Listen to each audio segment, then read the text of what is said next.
সবাইকে আজকে ইফতারের শরবতের দাওয়াত রইল।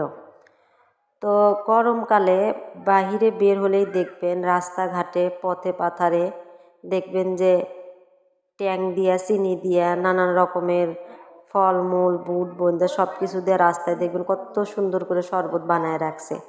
তো আজকে ইফতারে আমিও বাসায় বানায় ফেললাম।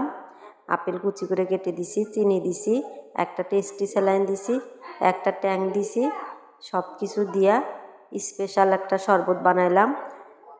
তো আসলে শরবতটা খাইতে অনেক বেশি টেস্টি হয়েছিল, অনেক বেশি মজা হয়েছিল। তো শরবত দেখে আপনাদের কি মনে হচ্ছে, স্বাদ কেমন হয়েছিল? আপনাদেরও কিন্তু দাওয়াত দিছি, আপনারাও আমার বাসায় আসেন, আপনাদের মজার শরবত বানায় খাওয়াবো। রোজা থাকা অবস্থায় মনে হয় যে ইফতার করে কত কিছু খাবো, পানির তো কোনো বিকল্প নাই। এই রমজান মাসে আল্লাহ তাআলা বুঝিয়ে দেয় যে পানি আমাদের জন্য কত বড় একটা নিয়ামত। তো আলহামদুলিল্লাহ রোজা 20টা আজকে সম্পন্ন।